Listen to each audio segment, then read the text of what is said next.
Ryan Pace may have hit the free agency jackpot. Looking for steals, he may have stolen the best in linebacker Mason Foster. Why did Foster choose the Bears? How will he fit in this defense? Hear it straight from his mouth on DaBearsBeat Radio. Draft Dr. Phil, Lorin Cox, and special guest, your new Chicago Bear inside linebacker, Mason Foster. No flip-flops, no BS, just straight Bears talk. DaBearsBeat Radio. Running through the pressure coming, Breeze unload, intercepted. It's Foster. Mason Foster has some blocks. Mason Foster could go. He is gonna score. Manuel on second and 10, and that was it picked? Mason Foster making the catch, and it's Tampa football. It's intercepted by Mason Foster. Foster inside the 20. He's got the angle. He takes it in. Touchdown. And what a run by Mason. I was running through the 6 with my woes. Good morning, good evening, good afternoon, wherever and whenever you're listening to this edition of the DaBearsBeat Radio. I'm your host, Draft Dr. Phil. I got my partner in crime, Lorin Cox. And I got to say, Lorin, we are very excited tonight to have your latest and newest addition to the Chicago Bears and the middle linebacker position. All hail one Mason Foster. How you doing, Mason? I'm good. How you guys doing? Great. Doing well. So let's jump into some of the whole process of free agency, Mason. How much are you involved in talking to teams, and how much of it is your agent? Like, were you in contact with a lot of the teams that you were in negotiation with, or did you kind of sit back and let your agent do a lot of that? I would say, it's like 75%, your agent, 25% you. Your agent goes out and handles most of the business, business side. Then once you get down to the teams that, are you think is a good situation and, have the right money and everything. And, then it comes on you. You got to make your decision and, talk to teams, see, their philosophy and if you agree with it. And pretty much, once it came down to the Bears, once I got that call, about the Bears, they're interested, I knew, that's definitely the place that I wanted to be. So it was pretty much a no-brainer for me. Now, Mason, football life in and above itself is not a very long one for most football players. You see Chris Borland retiring out in San Francisco and a few, worlds over in Pittsburgh playing the same position as you. You look at you in the off season, what do you do? And I know Bear fans want to know to stay in shape, especially knowing that you're going into free agency. The biggest thing I try to do is, coming off injuries this year was, you want to, I hate sitting out for one, but you want to be able to relax but still get the work you need, without just sitting on your butt all day. So, you try to do things, run around, start off light, do the ladder, then as it goes further into, the off season, I go to a facility, usually it's API or Exos, but they have a good facility down here in Tampa called the Compound. So you go there and they got, everything you need to get ready to play. And, it's about that balance. As you get older, I realize it's about, instead of just hitting it hard all the time, you got to be able to relax and rest yourself, and be able to peak at the right time. So it's just about resting, man, and still getting the good work without overworking yourself. You're coming off the Achilles injury, and you had a shoulder injury earlier in the season. Where are you in your recovery for that, and will you be ready to go for training camp in the season? Yeah, I'm 100% now. That was my first time, dealing with, throughout high school, Pop Warner, or anything. I never really had anything serious like that. And so it was tough dealing with that, especially during, the biggest year, your football career, your contract year. But, it made me a better person having to sit out and, watch the game and really just focus on, the mental side of the game. Even coming back, it was tough playing with a bunch of harnesses. It was something I wasn't used to. But it made me have to use, other skills, study film more, be more in tune, with the mental side of the game to give you that extra step you needed, having a hurt shoulder and Achilles. So, I'm back 100% now, and it feels great. That's awesome. I mean, you are a warrior on the field. I know fans that study the game recognize your talent. I had you ranked as the best linebacker in middle linebacker in free agency. But I see you on Twitter, and there's this personality about you that's infectious, and it's amazing how important today, having a personality with the fans.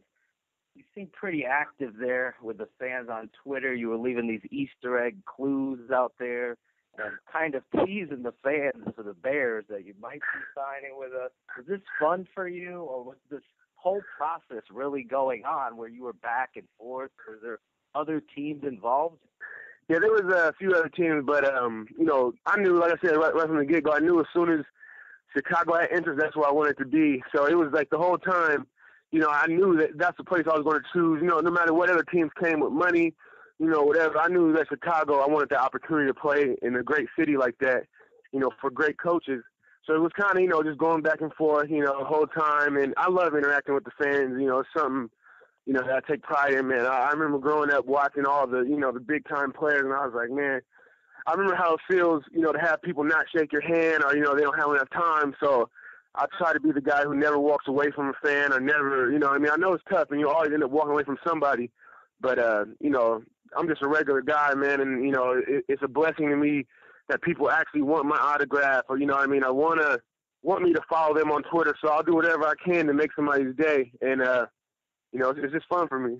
Well, it's really great to hear that. I mean, you'll fit right in with a lot of current and former Bears players that have been a lot like that. I remember specifically like Roberto Garza. He was a guy that, like at training camp, he was always the last one signing autographs for fans and really always reaching out. And it's really great to have somebody like you here in Chicago. Thank you. Now, speaking of Twitter, though, Jarvis Jenkins was tweeting you quite a bit about coming to the team, and when he joined the team, how much did he talk to you like off of Twitter, and did he play much of a role in recruiting you? Yeah, he did. Definitely. But I knew no matter who, what players hit me, I knew that this was a great opportunity. But definitely, man, I met Jarvis back when we came out. We were actually next door neighbors in L.A. out in Long Beach, and we ended up hanging out. All the time. Anytime we wasn't working out, we were watching TV, playing video games, and, we became really close friends through that. And he's just a great guy, a great person to be around. And so once he told me that he was going, I knew pretty much then and there it was, time really to make it, stop playing around and, stop waiting around and just go get it done because, play with a guy like that, he's a big-time player, and he's an even better person. So, I think we get there and do what we have to do. I could see myself staying there my whole career, finishing my career as a Bear. Your honesty, reaps through the phone. It's infectious. And I didn't even plan on asking you that question. And Lorin did a great job because I can see the compassion that you have with Jenkins and how can that influence on you. You don't give the sort of meatball answer. Well, the Bears, they have the best uniform in the NFL. I agree with you. Yeah. That's why I wanted to sign there. You're giving me the truth. So when it comes down to somebody like Coach John Fox, how much of an influence did he and Fangio and Ed Donatel, he was your defensive coordinator at Washington, how much of these men play a role in recruiting you as well? The city itself is a football town. You're going to find out, man. Bulls can win championships. Blackhawks can win Stanley Cups. But the Chicago Bears are like nothing I know you played in Tampa, but there's no comparison. And you coming here, having those men know you, and Fox, how much does that just put the strawberry or the cherry on top? It definitely did because, John Fox, when I was coming out, he was at Denver. And, when I had my visit with them, I spent the whole day with him. He's just great coach. Somebody, and I think that's a big part of, being successful and having a good team is if you have a coach that the players want to play for and they'll do anything for, just like Coach Donatel. When he was at UW, I had one of my best years as, like a 19-year-old. And just how he came off as a good guy, and, you know, he knew he wanted the best for you, you know, I would run through a brick wall for him, you know what I mean? So it was just one of those things that's a big part of coaching, and I want to be a part of, you know, a head coach who has that, you know, who goes to work like that. And, you know, just Fangio and, you know, Coach Glenn, linebackers coach, it was a big part. You know, once I talked to them, you know, and really talked about the defense, I knew, you know, this is the defense I've been waiting to play in. You know what I mean? I feel like this is going to, you know, let me use my skill set. You know what I mean? It's a perfect fit for me. And, you know, the big thing about it, I just want to go in and do whatever I can to help a team win. And, you know, whatever I can do, special teams, whatever, you know what I mean? It doesn't really matter to me. You know what I mean? It's not about the money, and it's not about, you know, the fame or anything. It's about winning. You know, I want to win and just compete at a high level every single game. And I feel like Chicago Bears gives me the best chance to do that. Now, you mentioned that this defense is going to be a great fit for you, and it's a bit of a change for Bears fans after, you know, years and years and years of 4-3. Now we're looking at the 3-4 base with, you know, some multiple and nickel. How do you feel that fits you better, and will it change your game at all from Tampa Bay? No, I mean, definitely. I was a versatile player, you know, my whole life, and you know, the 4-3 is a great defense. The Tampa 2 is great, but you know, running down the middle of the field, you know, with receivers and stuff, I don't feel like that's really any linebacker's strong suit. You know, that's the safeties play that deep. You know, and the Bucs are going to be a great defense. They got the pieces in place to be a great defense and a great team now. But I think you know, it's time for me to move on and try something new. You know, it's something that, you know, I feel comfortable with and something that I'm looking forward to doing. You know, I love the Tampa 2 and everything, you know what I mean? But this is definitely a better fit. The 3-4 is definitely better. Let a guy run downhill, you know, blitz a little more and you know, get active, you know, stay in the box and, you know, and mix it up with guys. That's what I like to do, you know what I mean? I'd rather be blitzing than running a deep turn. So that's, you know, it is what it is, and I just feel like that just fits me better. I think it fits you to a T myself, and I've been saying it all off season, and not to toot my own horn, but I'm so happy. I'm seriously so happy that you're a Chicago Bear. That said, talking about the Chicago Bears and the switch to the 3-4 and everything you're talking about, there is a history and storied franchise, the position of Hall of Famers, Dick Butkus, Mike Singletary, Brian Urlacher. We could go on. These guys play the position with passion like you do. You were a captain at Washington. You were a captain with the Buccaneers. You know, how do you come into the Chicago Bears locker room? I could just see your energy over the phone, man, and take this team and make them believe in this defense and this franchise again. The biggest thing, you know, I always say, you know, from when, you know, Pop Warner up, you know, trying to be a leader, you know, you got to lead by example first, especially coming into a new situation. You know what I mean?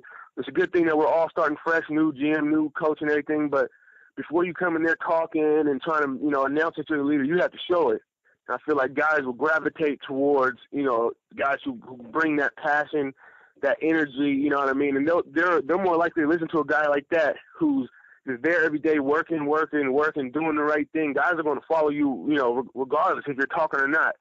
So the first thing you got to do is come in there and show that you're willing to work and you're willing to do whatever it takes, sacrifice anything to help this team win. And then guys are going to follow you after that, you know what I mean? Whether you're a talker or not, you know, they're going to see that you work and see how much you love this game and what you're willing to do for them, and they'll do the same for you. Now, were there any players that are currently on the team that texted you or contacted you after you signed with the team? Kyle Long. I was talking to Kyle Long throughout, you know, once you heard that, you know, the Bears, you see all that, he reached out to me, and he's a great guy, man. I remember, you know, just playing against him last year, man. He's a fierce competitor, and, you know, you got to stay away from him on the field. So I'm glad that I'm on his team now, at least. Now, you know, there was rumors, and there's always rumors, that, you know, you were going to take a 3-year deal with Chicago. That made me believe you were going to be a centerpiece. You took a 1-year deal. Is the plan to, like, prove that you're back and this is going to be something you are freaking putting your whole heart and soul into this franchise? Is that the plan moving forward, to show this franchise that you're the man in the middle? Yep, exactly. You hit it right on the head. You know, I knew that I didn't have the year I wanted. You know, I had decent years before, you know what I mean? But this year, my big year, and, you know, people can make up excuses. People tell you were hurt, you were everything. But I look at it like, you know, I blew it, you know what I mean? Whether you got hurt, whatever you did, it's on you. It's not on nobody else. You can't sit here and feel sorry for yourself, so I blew it, you know what I mean? And I know the type of player that I am and the player that I can be. So I want to take a one-year deal, and I'm not worried about, you know, the money or anything. I'll take a one-year deal, and it's pretty much, you know, like roulette. I'm going to put everything on myself, you know, invest everything, you know, in my body, on myself, and, you know, come out, you know, hopefully hit it big, man, and get the contract that I want and, you know, be able to play, you know, retire as a Bear. That's the way I'm looking at it, man. I'm 26 years old, and I feel like with this city, you know what I mean, and everything that's going on with the situation, just invest everything into your body all the time. You got everything. The next couple of months is all football. And I think, you know, I'll be able to prove that I'm an elite player in this league. Now, fans really want to know what number you're going to take with this team. There's a new rule now that linebackers can take numbers in the 40s, and in college you wore number 40. So are you gonna go back to that, or just do something new, or what's the plan there? Something new, you know. They said, you know, I like 40 in college, you know what I mean, but they gave 40 to me too, so I just wore it because I played, you know, as a true freshman, and it actually looked pretty cool. You know, it's all about starting something new, you know what I mean? So it's a fresh start for me, and, you know, I want to come in and wear, you know, I don't want to wear no 40s because I still feel like that's going to look weird. But I'm going to go look like a long snapper or something. But I think I think there's only a couple open, and I'll wear, you know, 53 or, you know, 58, whatever's open, as long as it's a 50 and it's something new, you know. It's all new start here. Everything's brand new. So, you know, I'm headed in a new direction. Listen, not to bust my partner's chops here, but you wouldn't be wearing number 40 in Chicago anyway, because Gale Sayers number 4. Yeah. Well, I can see you wearing 44. I got to be honest. Breaking the 44. trend, that middle linebacker wearing 44. Oh, that would look sick. But that's just your boy's opinion. If you do, you know, send me a royalty check. Yeah, I got you. We here at the Bears Beat, you know, we are huge into the NFL draft, and I know you are a football fanatic and you know your stuff, and I'm a big fan of you. Are you familiar with your guys at the University of Washington? There's really 4 guys that stand out there. Maybe you could give us a few more. Can you play GM with me for a minute and talk about Danny Shelton, Marcus Peters, sorry. Yeah. They're big time players, man. You know, like my little brothers, all 3 of them, you know, so it's like, you know, I was texting them throughout the year, making sure they're doing all right. You know, it's an unfortunate situation with Marcus, but he's a great guy, man. He's so young, you know what I mean? He's so young, and he's just growing.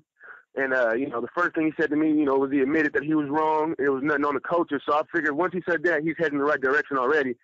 But big-time player, man. And Danny, you know, I used to love watching him play, seeing him come in. You know, he was always a hard worker, always trying to compete with everybody. You know, he's the biggest guy on the team, trying to run with receivers and stuff. So you got to love that from, you know, a guy like that, especially with the passion, you know, and how much you can just look at him.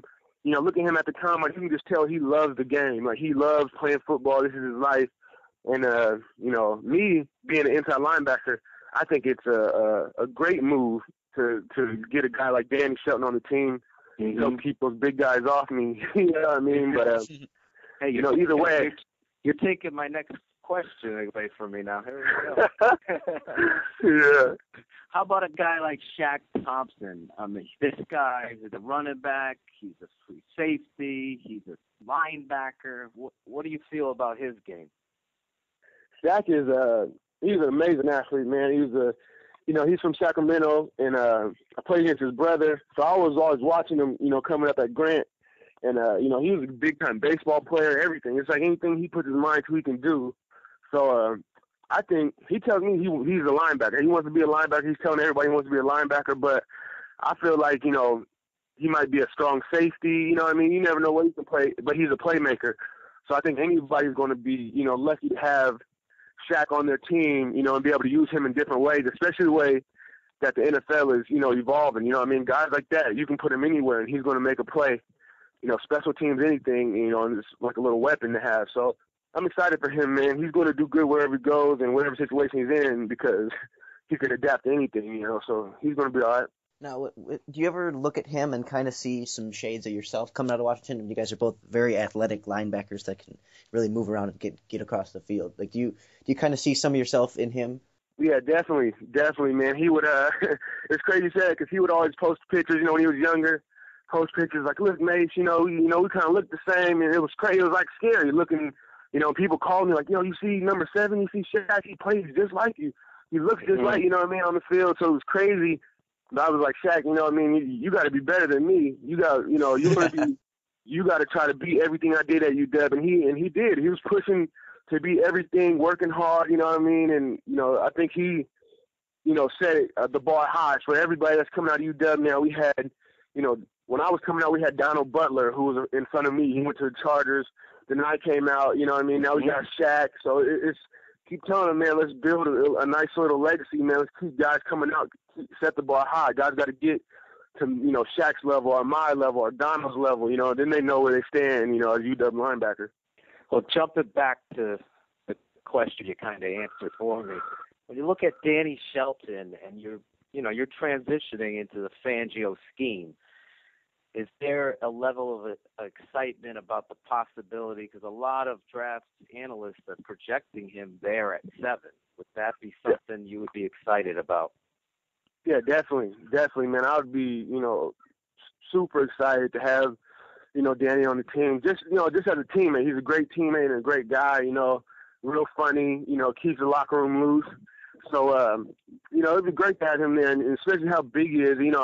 You see him in person, it's crazy. You watch him play, okay, cool, and you see him in person, it's like this guy is that big, moving that fast, that quick, chasing down quarterbacks. So, I think it'll be a great fit, man, and I'd be excited to have, another Husky on the team.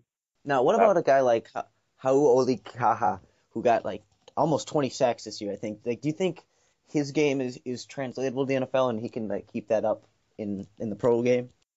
Yeah, Hau'oli, he was a true freshman my senior year, and he was just, a freak athlete back then. He was a little smaller than he is now, but he was a freak athlete, and you could tell that he was just going to be a monster, Unfortunately for him, he had a couple bad injuries, that, probably knocking down his draft stock, but whoever gets him is going to get a, big-time athlete. And seeing how he moves now is crazy because when I was there, he was more of a DN, and they switched to, now he's playing outside linebacker, making plays, looks good during his drops. So, he's another guy who's just a great dude to be around, man. He's going to do whatever he can, to help the team win. So, as an outside linebacker, I think he's a great fit, in a 3-4 scheme.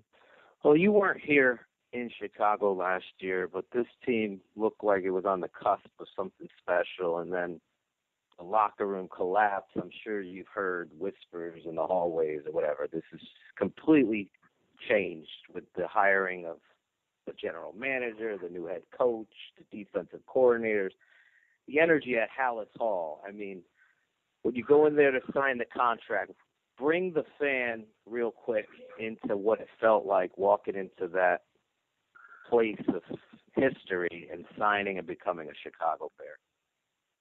It was an amazing feeling, you know what I mean? Just, like you said, the history, just going through the city when I was, handling all the business I had to do before, I signed the contract. It was just going through the city. You could just feel, this is a big time city. This is not, any little small city. It's not Tampa, I love Tampa, but this is a big city. Like, it's like a movie, This is, big time football. Everybody, the city was just, alive. You could feel it. And then walking into, Hallis Hall, it was just, everybody just excited. You could just see it in everybody's eyes. Everybody, I shook hands with and talked to, you could just see the little sparkle in their eye of excitement, And I think it's just contagious. You could feel it from everybody, on Twitter, and you could just feel the excitement, and it's just like, it just makes you just want to work that much harder, man. It makes you want to go hard because that everybody's coming with it. Everybody is ready to work. So, I'm excited, man. I can't wait. Now, Mason, let's help the fans get to know a little bit more about you, the person, off the field. What do you do in your free time? You mentioned that you play video games with with Jarvis. But is that what you love to do, or do you are you a hunter or a fisher? Like when you have free time in the off season, what do you do for fun? Me, I'm a big time, relaxing beach guy. I grew up Seaside, California, so it's literally, on the beach. Like our high school, the only thing separating my high school from the beach was the highway. You know what I mean? So we got ocean. You're sitting in English class and you can see the ocean. You can see the beach. So I love water. I love the beach. So anytime I can get to the beach or, go swimming or anything like that, I'm always there. You know what I'm saying? I love hanging out at the beach. And so that's pretty much my free time right there. Now, you're going to be shocked because Lake Michigan is there, and they say lake, but I've been to Chicago. I live in Connecticut, Mason, so yeah. Bears fans are all over the world. I mean, London, Australia, shout out to all those guys. And Germany, they follow you. But that lake, getting back to my point, is like an ocean in the summertime. There's volleyball games going on, so you'll be able to fit right in down there on Lake Michigan, man. Exactly. Somebody actually sent me a picture. A fan tweeted me a picture like, this, I'm like, yo, in Seattle, they used to always say, oh, yeah, we got beaches, but it was really a lake. You know what I mean? You could just not know beach. That's dirt. That's dirt that they're trying to make. But he sent me a picture, and it looked like a beach. And, they had the umbrellas out, people sitting out, and that's all, that's all I want, just to be able to relax, and enjoy some sun and some water, it's all good. I'm right there with you. You and I can hang out. Jesus. Yeah, cool. A little bit about you more. Are you a big movie guy or a big TV show guy? Like, people want to know, what is he like? I'm a huge movie guy. I love movies. Man, I watched Cop and a Half last night. I love the classic movies. Ninja Turtles, anything, man. It's Cool Runnings. I got them all. I got a big movie collection, and a lot of times I find myself sitting on the couch, just watching movies. I'm not going out. I'm not doing anything. I got some new movies to watch. I just watched Interstellar. So I just watch them all, man. I love movies, and, I spend most of my free time, if I'm not at the beach, I'm probably watching some movies. So give me your favorite movie. I know that's hard. I don't want to put you on the spot. So favorite movie. All-time favorite movie. All-time favorite movie. I would say, let me think. Here we go. Maybe top three. Maybe top three. Go ahead. Top three. I would say The Departed is up there. I like that movie a lot. Great movie. Yeah, that's a great movie. I really liked what's the other one? Oh, American Psycho is definitely classic. Wow. I love him. Yeah. American Psycho. And let me think. Another good one. I would have to say Paid in Full. Paid in Full was another good one. Or Minister Society. I can go Boys in the Hood. I love, Boys in the Hood, straight from your stomping grounds. The LB. Yeah, exactly. Exactly. Now, you have many great years of football ahead of you. But have you ever thought, after you retire, a desire to get into coaching or the media? Because your personality, I love you already, man. Yeah, thank you. One of the things I always wanted to do is I either want to be a firefighter, but I probably won't want to do too much physical stuff once I'm done playing ball. But I would really love to be like an English teacher, a high school English teacher, and help out with the football team any way I could. I love reading and I love writing, and I always had this crazy imagination, telling stories. So I think being an English teacher and helping out with the local high school football team or something would be, pretty much a dream come true once you're done playing ball, man. I would love to do that. Well, Mason, it's great to hear that. It sounds like you really cherish a lot of the good, true things in life, and that's really music to Bears fans' ears. So I guess to kind of wrap up here, what can Bears fans expect from Mason Foster, both the man and the player? Definitely, you can expect me to bring my hard hat and lunch coat to work every day. Just working hard and I love football, man. I love anything that has to do with football. So you're going to expect a lot of passion, I love playing hard. I love, I feed off the crowd, I feel like I just love playing. I love that feeling running out the tunnel on Sunday. It's a blessing, man, and you got to, take advantage of it any chance you get. So, expect me to work hard and, do anything possible to help this team win, man. I just want to win. Well, there's no doubt in my mind what kind of person Mason Foster is after this interview, and I think people that are listening have gotten to know you a heck of a lot more than just seeing the headline in the paper or the transaction sheet. What a great human being, and you know what? Playing the middle linebacker position is something special, but wearing that uniform and showing the kind of passion that you have on this interview, it's gotten me excited. And I'm telling you right now, I look forward to it. I appreciate you coming on with me and Lorin Cox. We hope to have you on again if you could do it with us again, because the energy is there and we can maybe talk to you before the season starts after the draft. That would be all right. Okay, yeah, that sounds good. You have great insight. Your football acumen is off the charts, and I think John Fox and GM Ryan Pace must have been high-fiving after you put that signature on that contract. Yeah, for sure. We all were. Yeah, thanks a ton, Mason. It was really great talking to you, and it's comforting to know that the next line of middle linebackers of the Chicago Bears will have you out there on the field repping the team. Thank you.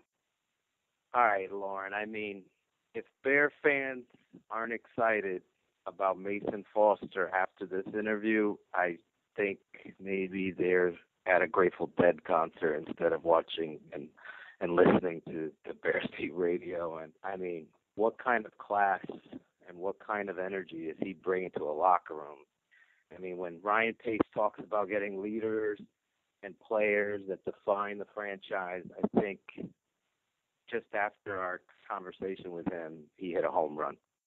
Oh, absolutely. I mean, Mason really killed it for me. Like, they killed it in a good way, I should say. That how the young people say. But like, if there was any question about it beforehand, like you said, I mean, there all those questions are answered. I mean, like, I'm really looking forward to having Mason Foster and John Bostic in the middle of this 3-4 defense. I think that's a really potent young combo, and especially with this solid coaching staff. And I mean, I think that the inside linebacker, a lot of those questions have been answered. I mean, before they signed Mason, I was kind of along the lines that they needed to get a guy in the second round or so, like a Stephon Anthony or Eric Kendricks or Denzel Perryman, that they were basically like forced to have to give one early in the draft. But now, like Pace said, he filled the needs in free agency, and it's going to be BPA in the draft, and that's really a good situation to be in, and it's a very bright future.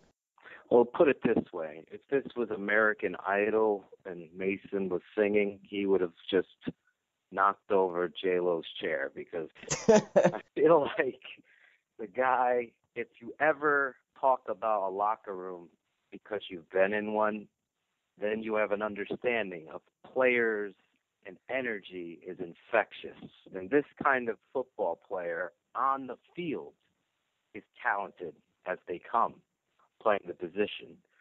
And then you add this kind of person into a locker room with young and older players, and his mantra is to be all class and all about this team. Brandon Marshall is an example of a guy that was showcasing that that's what his plan was. But, there are other stories behind it.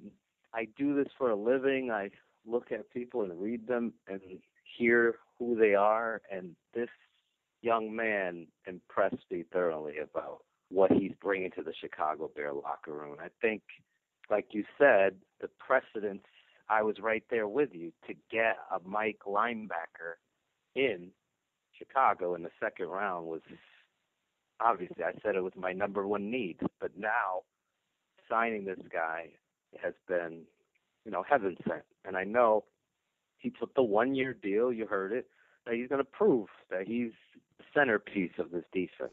Well, and, you always hear about guys, and you kind of assume, you hear them do things in the community, and you're like, oh, that's a good, he seems like a good guy, but you never, really know how they are behind the scenes. But what I loved about this was that, you can just tell by listening and talking to him that he's just a genuinely good guy and a good human being on and off the field, and that's really, like you said, that's a part of, the culture that the Bears are building, and it's refreshing to know that, you have just, even beyond the football player, you have just a great person in this locker room, and hopefully other players will be drawn to that and will reflect on the team as a whole. Yeah, there's no doubt, the leader of your defense, the guy who calls the plays in the huddle should be the Mike linebacker.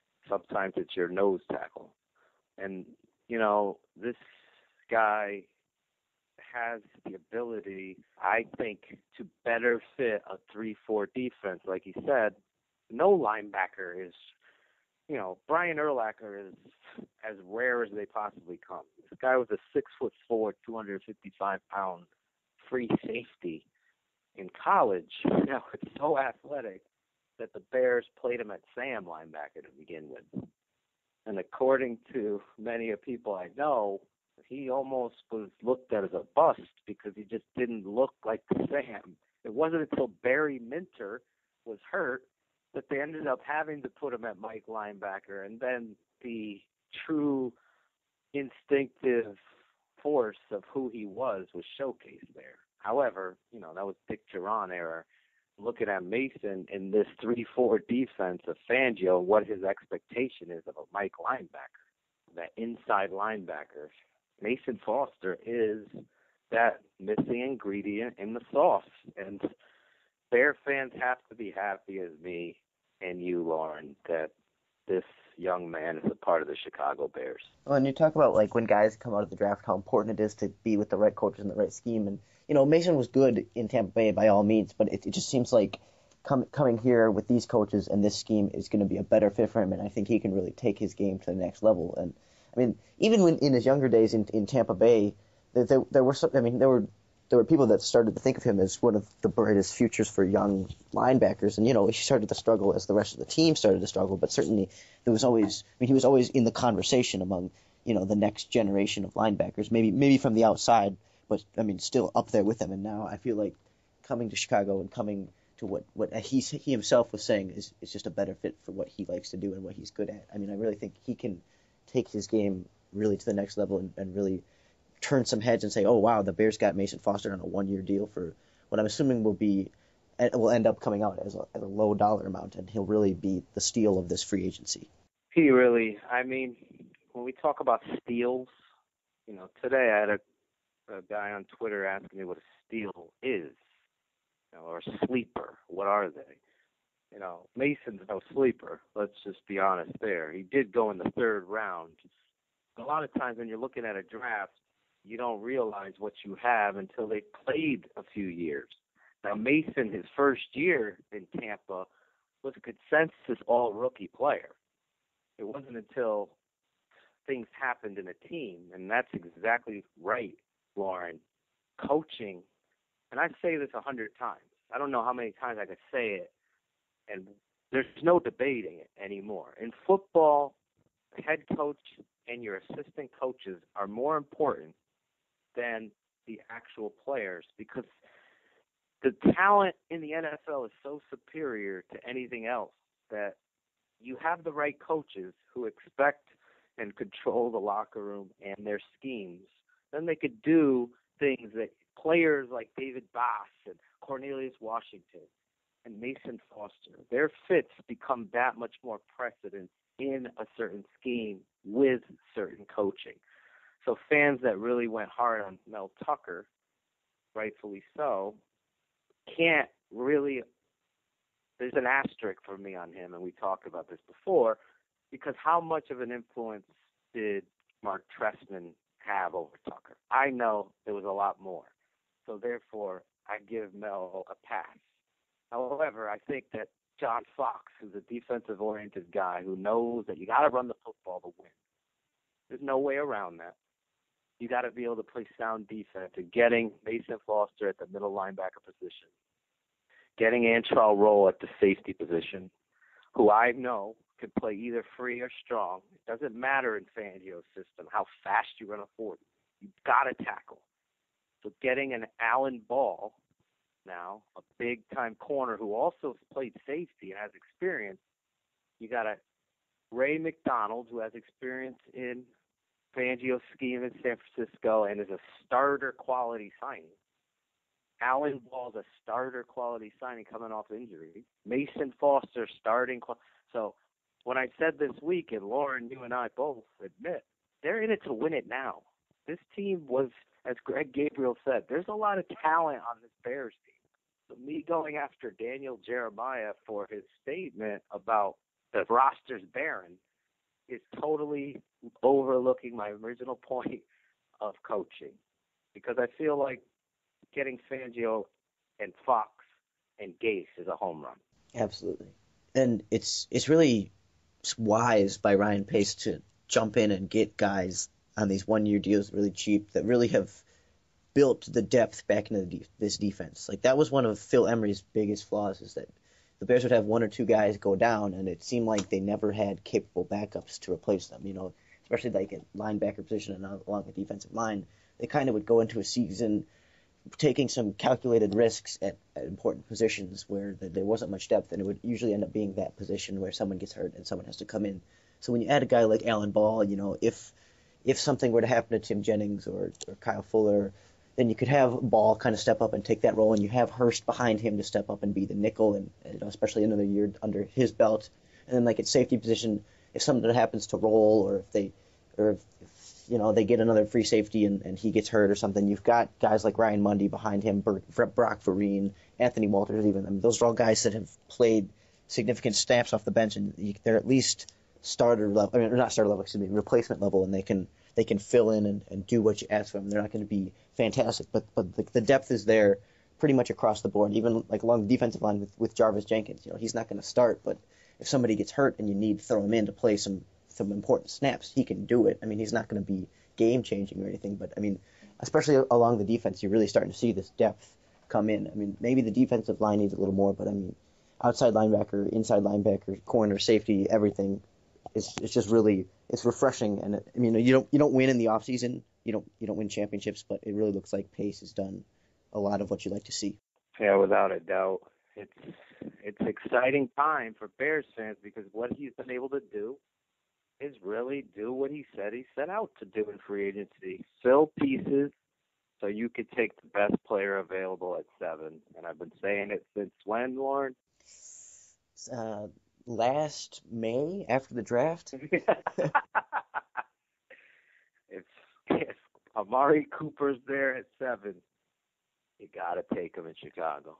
They have built this depth, but like Jonathan Wood wrote earlier this week in a great piece on DaBearsBeat, there aren't too many game-changing talents on this team. I mean, not like there's no one that's like top 5 at their position. I mean, certainly you can't just walk into someone who's top 5 at their position. But like he said, you know, there are definitely young players to build around, but they still need this elite game-changing talent, and that's what they can do with the 7th pick. I mean, they can, whether it's on offense or defense, but especially on defense in this draft, they can get players that are really just the best player available, and that's such a valuable thing. And I don't think teams are often in that situation where they do end up having to take a player at a need position, even if it's the best player at that need. But I think truly the Bears are in a position where the first few rounds they can pretty much take whoever they want because they don't have very many glaring needs anywhere really. I mean, certainly you want to add more talent at the wide receiver position, along the offensive line, along the defensive line, and maybe a free safety, but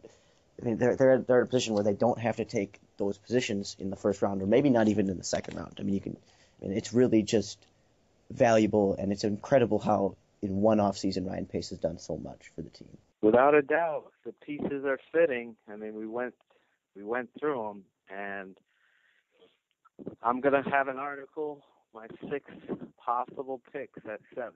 So look for that coming soon at the Bears Beat. And not to toot my partner in crime's horn, but I got to say, happy birthday to you, Lorin. I don't think there could have been a better guest to give you a nice birthday gift than Mason Foster and the changing of the Guard in Chicago. And I got to say, if you're not following Lorin at CockSports1, then you need to, because not only is he one of the best tweeters out there, but when you read his work and what he does, you know, as a football guy myself, I take a lot of pride in people and the reading that I read and the information that I gather. And Lorin is one of the best in the business, and that's not hype. That's the truth. So happy birthday, Lorin, and this is a great show, man. Well, and you got to give yourself some credit, too. I mean, if people aren't following Phil, it's at full Phil O. I mean, son of a coach himself, former player. I mean, the insight that you give, Phil, is unbelievable. And I'm not just trying to say that because you just gave me, but I mean, truly, I mean, people need to be following both of us.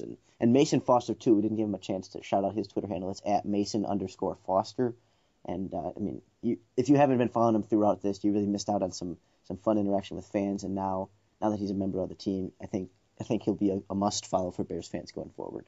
And with that, I would like to thank everyone for listening to this edition of DaBearsBeat Radio. Thanks for listening to the Bears Beat Radio.